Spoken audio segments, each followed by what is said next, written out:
So students, we were discussing the sets of the previous year. तो 2024 का set 4 discuss कर रहे थे हम लोग। क्वेश्चन नंबर 23 में थे। 23 में 2 पार्ट्स पूछे गए हैं। फर्स्ट पार्ट है, फर्स्ट क्वेश्चन है इसमें, on which factors does the force acting on a current carrying conductor plays in a magnetic field depends. यानी कि that means किसी भी करंट कैरिंग कंडक्टर को अगर यूनिफॉर्म मैग्नेटिक फील्ड में प्लेस कर दिया जाए तो उस पर क्या फोर्स लग रही होगी और फोर्स वो किन फैक्टर्स पर डिपेंड करती है। तो मैंने आपको बताया था फोर्स का फॉर्मूला क्या होता है, I/L/V sin थीटा। तो इस फॉर्मूले से आप देख सकते हैं फोर्स किस पर डिपेंड कर रही है, करंट पे, electric current, length of wire, magnetic field intensity,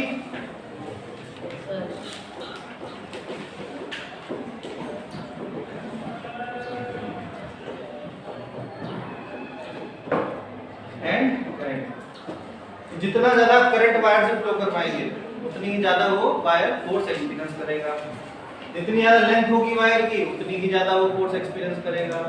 जितनी ज्यादा मैग्नेटिक फील्ड इंटेंसिटी की मैग्नेटिक फील्ड में आप प्लेस करेंगे उसको उतनी ही ज्यादा वो फोर्स एक्सपीरियंस करेगा। साथ ही साथ थीटा पे भी डिपेंड करता है। थीटा का बहुत बड़ा रोल होता है। अगर थीटा की वैल्यू करते हैं 90 डिग्री, इसका मतलब क्या हुआ, जो मैग्नेटिक फील्ड, सपोज ये मैग्नेटिक फील्ड है और इससे 90 डिग्री पे हम लोग करंट कैरिंग वायर को प्लेस करते हैं, यानी इसके परपेंडिकुलर डायरेक्शन में प्लेस करते हैं, तो सबसे मैक्सिमम फोर्स लगती है। क्या लगती है? Maximum force. ठीक है। और इन केस थीटा की वैल्यू क्या हो, 0 डिग्री हो, तो थीटा 0 डिग्री का मतलब कि the current carrying wire is placed along the direction of the magnetic field. जिस तरफ मैग्नेटिक फील्ड है उसी तरफ हम वायर, करंट कैरिंग वायर को प्लेस करते हैं। भले ही आप कितना करंट फ्लो करवा रहे हो, फोर्स की वैल्यू क्या हो जाएगी, 0। तब ये फैक्टर्स का कोई मतलब नहीं रह जाता है। अगर हम कितना भी करंट बढ़ा दें या कितना भी करंट या मैग्नेटिक फील्ड की वैल्यू बढ़ा दें, अगर हम वायर को मैग्नेटिक फील्ड की डायरेक्शन के अलोंग ही प्लेस कर रहे हैं तो फोर्स क्या लगने वाली है, उस पे 0 ही लगने वाली है। ऐसा क्यों होता है, बिकॉज sin 90 डिग्री की वैल्यू क्या होती है, 1 होती है। तो ये अलग टर्म क्या हो जाएगा, 1 हो जाएगा इन केस ऑफ 90 डिग्री। और sin जो होता है, sin की मैक्सिमम वैल्यू 1 ही होती है, 1, ठीक है। और sin 0 डिग्री क्या होता है, 0 होता है। तो बाकी फैक्टर भले कुछ भी हो, बाकी I, L और B की वैल्यू कुछ भी हो, अगर थीटा 0 डिग्री हो गया तो sin 0 बिकॉज़ 0 होता है, तो ओवरऑल F की वैल्यू भी क्या हो जाती है, 0 हो जाएगी। तो इतने फैक्टर्स हैं जिन पे मैग्नेटिक फील्ड डिपेंड करती है। क्लियर है? और कौन से फैक्टर्स हैं, current, length, magnetic field as well as orientation बोल सकते हो, या फिर थीटा। थीटा का मतलब क्या है, orientation of the wire. Wire Orient कैसे है, कैसे रखा गया है मैग्नेटिक फील्ड में, इस बात पे भी डिपेंड करती है फोर्स। ठीक है। अच्छा, मुझे एक बात बताइए, मैग्नेटिक फील्ड की डायरेक्शन कौन से रूल से हम पता करते हैं, मैक्सवेल नहीं, कई बार बता चुका हूं, फ्लेमिंग लेफ्ट, दो ही रूल बचे आपके सिलेबस में, फ्लेमिंग लेफ्ट हैंड रूल और मैक्सवेल राइट हैंड रूल, दो ही तो रूल बचे हैं। ठीक है। तो Fleming Maxwell right hand thumb rule किसके लिए होता है, किसी स्टेट कंडक्टर के चारों तरफ मैग्नेटिक फील्ड की डायरेक्शन पता करने के लिए होता है। और फ्लेमिंग लेफ्ट हैंड रूल किस लिए होता है, direction of force acting on a current carrying wire placed in a uniform magnetic field में फोर्स की डायरेक्शन पता करने के लिए होता है। क्लियर है? तो ये आपका 23 का फर्स्ट पार्ट हो गया। Now second part. Second part है, what is the difference between magnet and current carrying solenoid. Magnet and current carrying solenoid में क्या रिलेशन होता है, क्या डिफरेंसेस हैं। पहला तो डिफरेंस यही है कि ये करंट पे डिपेंडेंट नहीं है, ये परमानेंट होता है। क्या होता है, मैग्नेट अगर आप लाएंगे बार मैग्नेट तो परमानेंट मैग्नेटिक फील्ड डेवलप हो रही है। तो ये this is an example of permanent magnet.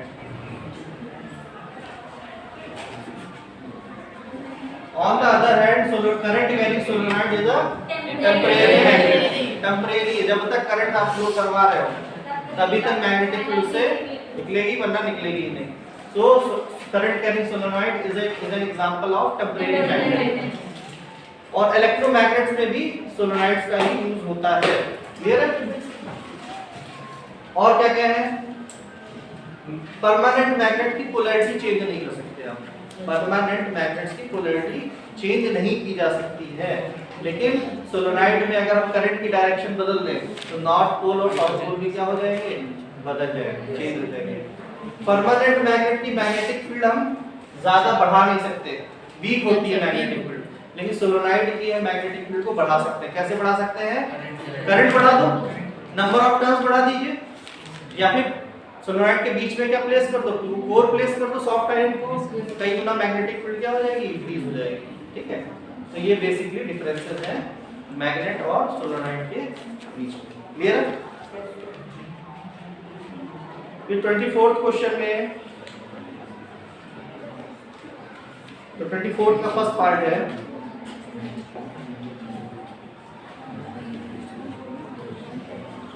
Question है state the right hand thumb rule for finding the direction of magnetic field associated with current carrying conductor. अभी इसी की बात कर रहे थे, Maxwell right hand thumb rule. What is Maxwell right hand thumb rule? Maxwell right hand thumb rule का क्या statement है, इफ वी ग्रास्प और straight current carrying conductor in our right hand in such a way thumb points in the direction of the electric current, यानी किसी भी state current carrying conductor को हम लोग अपने राइट हैंड में होल्ड कर ले या ग्रास्प कर ले और कुछ इस तरीके से करें, थंब किस तरफ पॉइंट करना चाहिए, जिस तरफ करंट फ्लो हो रहा है। तो जिस तरफ आपकी फिंगर्स कर्ल होंगी, मुड़ी हुई होंगी, या फिर फिंगर फोल्ड करती है जिस डायरेक्शन में, वो किसको रिप्रेजेंट करता है, मैग्नेटिक डायरेक्शन को। मैग्नेटिक फील्ड कैसी होती है, किसी स्टेट करंट कैरिंग कंडक्टर के चारों तरफ कॉन्सेंट्रिक सर्कल्स होते हैं, और वायर कहाँ होता है, इनके सेंटर पे होता है, being wire being at its centre. इन सभी सर्कल्स के सेंटर पे क्या होगा, वायर होगा। क्लियर है? और एरो भी दिखाने पड़ते हैं आपको, क्यों, बिकॉज मैग्नेटिक फील्ड एक वेक्टर क्वांटिटी है, आप अगर एरो नहीं दिखाएंगे तो कहीं ना कहीं आप गलत कर रहे हो। तो ये वायर है, इसमें करंट आ रहा है, ऊपर की तरफ हम लोग एज्यूम कर रहे हैं। तो अगर हम लोग Maxwell right hand thumb rule इसमें अप्लाई करते हैं तो देखिए फिंगर मेरी किस तरह मुड़ रही है, ऐसे एरो आ रहा है नहीं, तो कॉन्सेंट्रिक सर्कल्स आपके रिप्रेजेंट हो जाएंगे। ठीक है, ये क्या रिप्रेजेंट कर रहे हैं, मैग्नेटिक फील्ड लाइन को रिप्रेजेंट कर रहे हैं, मैग्नेटिक फील्ड लाइंस। क्लियर है? फिर इसका सेकंड पार्ट है, सेकंड पार्ट में एक सर्किट है, इसके हमें क्वेश्चन सॉल्व करना है, सर्किट को सॉल्व करना है। ठीक है,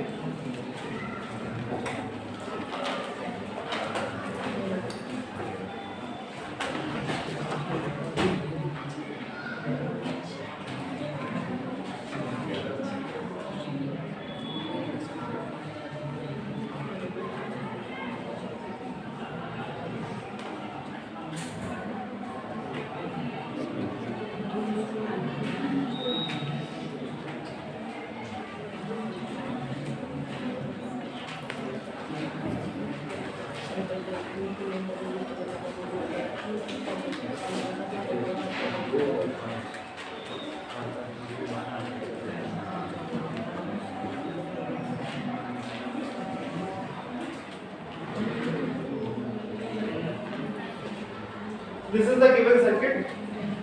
We have to find equivalent resistance between A and B.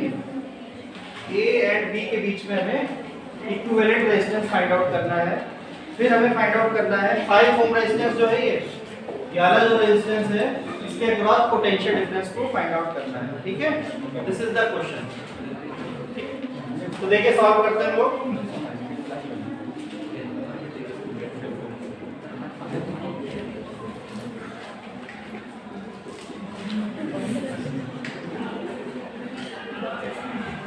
सबसे पहले मैंने सर्किट में क्या बताया था आपको, कहां से स्टार्ट करेंगे, बैटरी से। तो पॉजिटिव टर्मिनल से सपोज आई करंट यहां से, आई करंट इस सर्किट में फ्लो होने लगा इससे, तो जितना करंट सर्किट में पॉजिटिव टर्मिनल से निकलता है उतना ही वापस भी आता है, ये भी बताया था मैंने। यही आई करंट जाएगा। अब यहाँ पे ब्रांचिंग हो रही है कि नहीं हो रही है, सपोज दिस इज, यहाँ पे करंट I1 चला गया और यहाँ पे कितना हो गया, I2 हो गया। अब दोनों में अलग अलग करंट जा रहा है, that means these two resistances are in parallel। 4 ohm and 4 ohm किसमें है, पैरेलल में। ये I1 I2 फिर जाके फिर यहाँ पे रिकम्बाइन हो जाएगा, और यहाँ पे वापस करंट कितना फ्लो होने लगेगा, I1। क्लियर है? Yes sir. फिर ये करंट जाएगा, फिर ब्रांचिंग आपको दिख रही है। यस। अब यहाँ पे I1 I2 करंट नहीं फ्लो होगा। क्यों नहीं होगा? बिकॉज रेजिस्टेंस बदल गया है। रेजिस्टेंस बदलने से करंट वही थोड़ी ना फ्लो होगा। सपोज यहाँ पे कितना करंट जा रहा है? I3 I4 I3 plus I4 भी किसके बराबर होना चाहिए? I के बराबर होना चाहिए। तो ये I3 I4 फिर कंप्लीट कंबाइन होकर क्या बना देंगे? I करंट हमें फ्लो करने लगेंगे इस लाइन में। अब जरा ध्यान से देखिए, ये 4 और ये 4 इसमें अलग-अलग इसमें करंट डिवाइड हो रहा है। यहाँ से देखिए ब्रांचिंग हो रही है, तो ये दोनों पैरेलल में है, ये दोनों भी पैरेलल में है। लेकिन इसका जो कॉम्बिनेशन करोगे आप लोग, इक्विवेलेंट निकालोगे, उस पे कितना करंट फ्लो हो रहा होगा? 4 ओम एंड 4 ओम पैरेलल में है। इनको जब रिकंबाइन करोगे या फिर इसका इक्विवेलेंट निकालोगे, उस पे करंट कितना फ्लो हो रहा होगा? I1 plus I2 I1 plus I2 I के बराबर ही तो है। यानी इन दोनों का जो इक्विवेलेंट आएगा वो इसके सीरीज में होगा, क्योंकि हमें पता है सीरीज में करंट क्या होता है? सेम फ्लो होता है। सीरीज में करंट क्या रहता है? सेम। सीरीज में जो रेजिस्टेंसेस होते हैं उनका उनमें सेम करंट फ्लो हो रहा होता है। ये बात ध्यान रखनी है। उसी तरीके से ये दोनों तो पैरेलल में है, लेकिन इन दोनों का जब हम कंबाइन करेंगे या फिर इनका इक्विवेलेंट निकालेंगे, उस पे करंट कितना जा रहा होगा? I ही जा रहा होगा। तो इसमें भी आई जाएगा, इसके कॉम्बिनेशन पे भी आई जाएगा और इसके कॉम्बिनेशन पे भी आई जाएगा। तो हमें क्या करना है इक्विवेलेंट निकालने के लिए? इन दोनों पैरेलल का एक बना देना है रेजिस्टेंस, इक्विवेलेंट निकाल लेना है, इन दोनों का इक्विवेलेंट फाइंड कर लेना है, और जो तीन मिल तब फिर तीन रेजिस्टेंस हमारे पास हो जाएंगे, इसका इसका और इसका। इन तीनों को क्या, ये तीनों कैसे होंगे? सीरीज में होंगे। बस यही करना है। So these 4 and this 4 is, I mean this 4 ohm resistance and this 4 ohm resistance are in parallel. Yes sir. 4 ohm and 4 ohm are in parallel. तो इनका इक्विवेलेंट निकाल लेते हैं। 1 upon r dash is equal to 1 upon 4 plus, आप लोग गलती क्या कर दोगे, यहाँ पे केवल r dash लिखोगे। हमें क्या याद रखना, 1 upon r dash होता है। This is 2 upon 4, r dash की वैल्यू कितनी हो जाएगी? 2 ohm। That means इन दोनों का इक्विवेलेंट रेजिस्टेंस कितना हो गया? 2 ohm। ध्यान रखना है ये। और इसमें करंट कितना जा रहा है? I। इसमें कितना फ्लो हो रहा है करंट? I। इन दोनों का इक्विवेलेंट निकाल लीजिए, फाइंड आउट कर लीजिए। 10 ohm and 10 ohm are in parallel। इनका इक्विवेलेंट सपोज r dash है, तो 1 upon r double dash will be equal to 1 upon 10 plus 1 upon 10, 2 upon 10, 1 upon 5, r double dash will be equal to 5 ohm। इन दोनों का equivalent हम मैं ऐसे represent कर दे रहा हूँ 5 ohm, और इसमें करंट कितना फ्लो हो रहा है? I। अब इसमें भी I करंट जा रहा है, इसमें भी I फ्लो हो रहा है और उसमें भी I फ्लो हो रहा है। तीनों सीरीज में होंगे कि नहीं? सो अब इक्विवेलेंट रेजिस्टेंस सीरीज के लिए फॉर्मूला क्या यूज करोगे? 2 ohm plus 5 ohm plus 5 ohm, 2 ohm plus 5 ohm plus 5 ohm, that is 12 ohm। So the equivalent resistance between A and B will be 12 ohm। Clear है? ठीक है? 2 plus 5 plus 5 12 ohm आ जाएगा। Note down. फिर हमें क्या find out करना है? इस 5 ओम के रेजिस्टेंस में इक्विवेलेंट या फिर पोटेंशियल डिफरेंस फाइंड आउट करना है। वो अभी हम लोग करें, पहले इतना नोट करिए।